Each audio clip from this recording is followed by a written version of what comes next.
For that, we do want to show you some video here. Atatiana Jefferson's family, as Rebecca just mentioned, has waited more than 3 years for justice. And take a look here at what we saw outside the courtroom just before the judge read that verdict. It is our duty to fight for our freedom. Come on. It is our duty to fight for our freedom. It is our duty to win. It is our duty to win. We must love and support each other. We must love and support each other. We have nothing to lose but our chains. We have nothing to lose but our It chains. is our duty to fight for our freedom. It is our duty to fight for our freedom. It has been a very, very long time for this family, the community, and others to wait for an answer. Finally, that day has come. We're doing things for the injustice that has been plagued on us. Lord, we just want to thank you and give us the strength to be a body of people that love one another, that's tired of being abused. Lord, we just want to say, give us the strength, not just to stand, but to walk in the faith, dear Heavenly Master. We want to just... Lots of prayer there, too. We also watched family and community members praying outside the courtroom there, asking for justice. Lots of emotion in that group as they awaited the verdict this afternoon. Now to WFAA's William Joy. He's also covering the trial for us with Rebecca, and he has been watching it from inside the courtroom since the very beginning of this. William, give us an idea of what it was like to be inside there.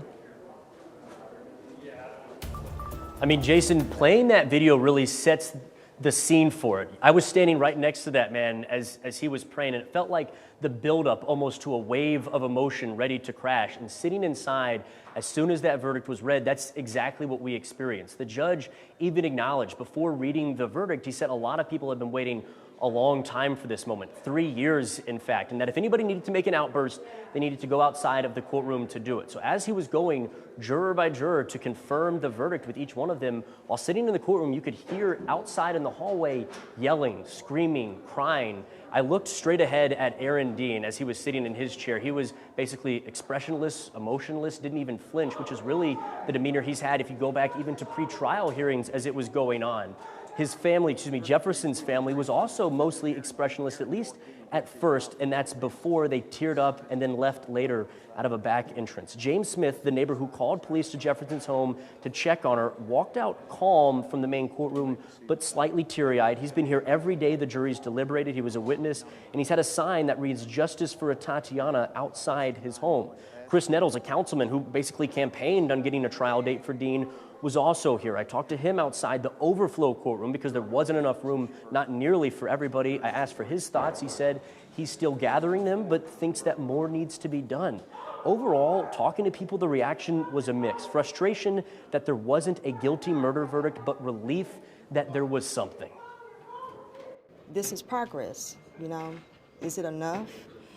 We want to get to the point where we don't have to be here. That's where it's one thing to have a guilty verdict now, but we don't want to have to keep coming here. Why do we have to, as people of color, have to keep coming? It shouldn't happen. We ought to be safe in our own homes. Dean's family walked out at the very end, the last people to leave. His mom, his sister were teary-eyed as they walked around the corner. There were other family members with them. None of them said a word as they walked down the hallway and then got on the elevator and down. The reaction, again, talking to people, feels like a lot of people are waiting to see what exactly we get at sentencing because there's still such a wide range of outcomes in the end. Jason?